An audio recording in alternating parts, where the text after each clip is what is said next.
पहलगाम मधील दहशतवादी हल्ल्याचा भारतानं पहिला बदला घेतलाय। दहशतवादी आसिफ शेख आणि आदिल शेख या दोघांची घरं उद्ध्वस्त करण्यात आली आहेत। आयडी स्फोटानं आदिलचं घर पाडण्यात आलंय। पहलगाम दहशतवादी हल्ल्यामध्ये या दोन्ही दहशतवाद्यांचा हात असल्याची माहिती मिळाली आहे आणि त्यामुळे भारतानं केलेली ही कारवाई।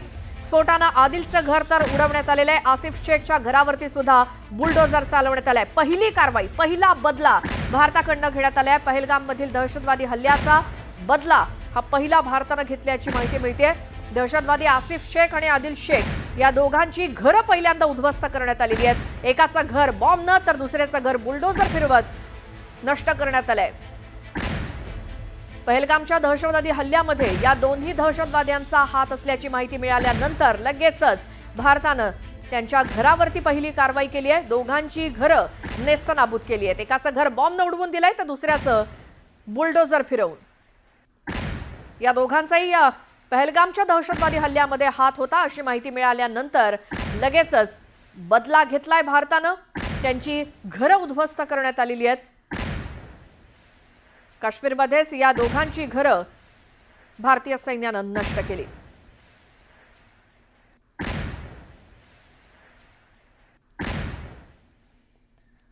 तर पहलगाम हल्ल्याशी संबंधित दहशतवाद्याचं घर उद्ध्वस्त झालं।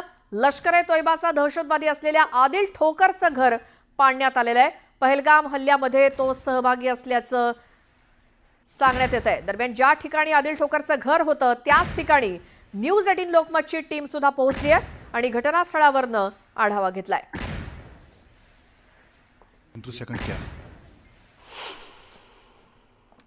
देखिए, इस वक्त हम त्राल इलाके में मौजूद है और त्राल इलाका वही इलाका है जिससे 5-6 सालों में आतंकवादी जो हैं उनके कई काडर यहाँ पर अपना गढ़ बनाए हैं। देखिए, इस कमरे के अंदर हम यहाँ पर हैं। जो धमाका जब हुआ तो कैसे परखच्चे यहाँ पर उड़ गए, ये तस्वीरें बयां करती हैं कि कितना खतरनाक एक्सप्लोजिव यहाँ पर रखा था।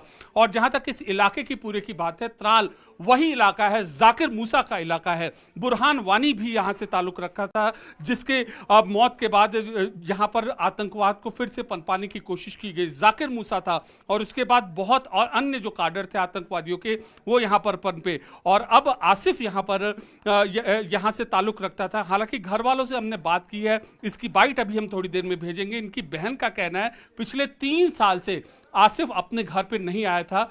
सेना को और खुफिया एजेंसी को पिछले 3 साल से उसकी तलाश थी और इसकी खुद की बहनें, सोचिए कितना जघन्य इन आतंकवादियों का माइंडसेट होता है। खुद 3 बहनें हैं, हैंडीकैप्ड फादर हैं इनके, लेकिन बावजूद उसके उनको छोड़ के या इसने आतंकवाद की धारा का अख्तियार किया और अब पहलगाम हमले में इसका नाम जो प्रमुखता से आ रहा है। और पाकिस्तान गया, पाकिस्तान से आया और उसके बाद वह अपनी यह गतिविधियां चला रहा था। तो बहुत ये खास तस्वीरें हैं और दर्शकों को ये समझाने के लिए बेहद जरूरी है कि किस तरीके से कश्मीर के अंदरूनी इलाकों में जैसे त्राल है, पुलवामा है, अवंतीपुरा है, यहाँ पर आतंकवाद का जो बीज है लगातार यहाँ पर पलता है, पोसता है।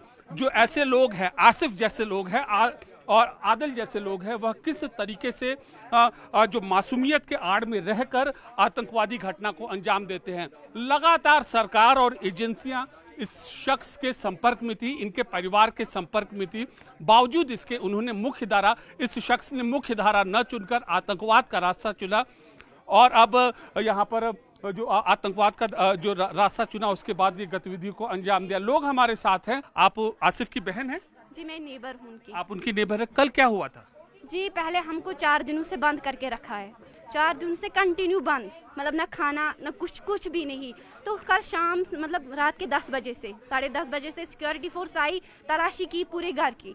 उसके बाद हुआ क्या? इसको गिराया कैसे गया? उसके मैं वही बोलूंगी ना आपको, मैं पूरी बात बोलूंगी। वहां से एक बंदा आया, वो बंदा उसने छलांग मारी, वो अंदर गया तो उसने अंदर ब्लास्ट रखा।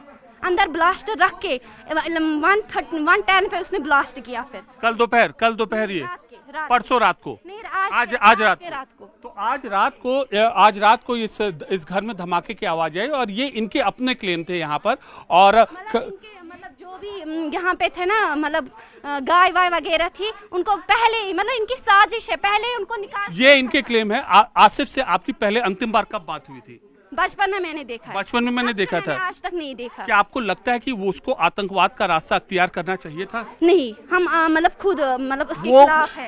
उसके खिलाफ है, तो फिर वो क्यों उसने ऐसी गतिविधि को अंजाम दिया? निहत्थे लोगों पर उसने गोलियां चलाई नहीं, हैं। ऐसा नहीं कर सकते, बचपन से जानते हैं हम। आसिफ ऐसा नहीं कर सकता है। जांच एजेंसियां गलत बोलेंगी। मतलब जो आप बोलते हैं ना पहलगाम में वो अटैक हुआ, हमें बहुत ज्यादा अफसोस है उस पर। अफसोस है, आसिफ का सीधा सीधा नाम आ रहा है। आसिफ का नाम है। हम बोलते हैं ना, हम जनता से बोल रहे हैं, हम मोदी साहब को बोल रहे हैं, आप ढूंढिए ना, मतलब जहाँ जहाँ पे भी टेररिस्ट। वो तो किसी सबूत के आधार पर ही बोल रही है ना कि आसिफ का नाम सामने आ रहा है। पहले ये प्रोपेगेंडा बनाते हैं, पहले ये करते हैं, पहले साजिश करते हैं। आसिफ पाकिस्तान गया था?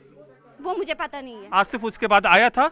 वो भी पता नहीं है। आसिफ उसके बाद उसको 3 साल से उसकी तलाश थी। मैं बोलूंगी, ये बोल रहे हैं, मतलब ये सिक्योरिटी फोर्स बोलते हैं, मतलब एसपी साहब बोल रहे हैं, डीएसपी साहब बोल रहे हैं, एसएसपी साहब बोल रहे हैं, वो बोलते हैं पहले कुलगाम में था, पहले बारामूला में था, बडगाम में था। मतलब वो क्या फरिश्ता है? एक ही जगह। मतलब आपके जो आपके पड़ोसी हैं आसिफ थे, उसको 3 साल से लगातार बोल रहे थे ये आतंकी गतिविधियों में शामिल है। जी जी। तो देखिए इनका ये कह रहा है, नेबर का ये कहना है कि 3 साल से लगातार जो अभी आरोपी आतंकवादी आसिफ है उसको लगातार ये आतंकी गतिविधियों में लिप्त होने की तलाशी, और कई सालों से उसका कांटेक्ट यहाँ पर नहीं था। और अब जब पहलगाम हमले में, जब निहत्थे लोगों के ऊपर हमले में उसका नाम सामने आया है, तब उसके घर पर ये कार्रवाई हुई है। और ऐसा नहीं कि ये पहली बार हुई है कार्रवाई, इससे पहले भी अलग अलग आतंकियों के घर कार्रवाई हुई है। पहलगाम आतंकी हमले में एक शख्स का नाम आ रहा है आसिफ शेख। उनकी बहन हमारे साथ है। आसिफ शेख का घर, जो कि जांच एजेंसियों के मुताबिक एक आतंकी है, उसके घर को ढाया गया है और वहां पर संदिग्ध चीज मिली है। आसिफ की बहन है हमारे साथ। ये बताइए कि जो उनका नाम सामने आया है, आसिफ का नाम, और अब उसके पीछे अंतिम बार उससे मुलाकात कब हुई थी आप लोगों की? हमारी तकरीबन मुलाकात हुई थी 2021 में। तब वो सिविल इन थे, 2021 में हुए थे। उन्होंने मेरी बात पक्की की थी, तब हमारा मुलाकात हुआ था। उसके बाद आसिफ क्या आता जाता था यहाँ पर? क्या उससे आपकी बातचीत थी? मैं लेबरिंग का काम करते थे जम्मू में। पता नहीं, मैं तब दारुल में थी। घर वालों का कहना है कि वो तब आए यहाँ पर, बोला कि हमें अखरोट लेने हैं, जाना है कहीं पे, तो पीछे से फौज आ गई। फौजों ने कहा कि उसने गन उठाई है। आधे आप खुद भी बोले। ये कब की बात है? ये कब की बात? 2022 की बात है। उन्होंने आधे घंटे में कहां से बंदूक उठाई थी? अच्छा, अब बंदूक उठाई थी। 2000 उन्होंने उसको भी मजबूर किया, ये बताइए, उन्होंने हमें बाई छीन लिया। 2022 में उसके बाद कभी कम्युनिकेशन हुआ आसिफ से आपका? कभी आगे हुआ? 2021 से हमें कोई लेन देन नहीं है उसके साथ। उसने भी हमें बेसहारा छोड़ा उस वक्त। उसने ये सोचा ही नहीं कि नहीं, मुझे पीछे से 3 बहनें अनमैरिड है, ऊपर से एक हैंडीकैप्ड बाप है, माँ बेचारी वो भी बीमार रहती है। उन्होंने एक बांध है, उसकी वजह से उसने भी ये नहीं सोचा तब। लेकिन इन फौजी एहलकारों ने भी उसको उस वक्त भी यही किया। आज इसका ये घर उसका ढाया गया है और ये कहकर कि आतंकवादी है। कहाँ से उसका घर था? कहाँ से उसका घर था? ये अभी तो उसके बाप के घर नाम पे घर नहीं हुआ। उसके बाप का उसके नाम का कब हुआ? ये आप मुझे बताइए, इसके पेपर्स लाइए, कहाँ से उसका नाम का हुआ ये? जांच एजेंसियों का ये भी कहना है कि उसने पूरी साजिश के तहत पहलगाम के आतंकवादी हमले को अंजाम दिया। जब साजिश के तहत उन्होंने बोला तो फिर पकड़ा क्यों नहीं? फोर्सेस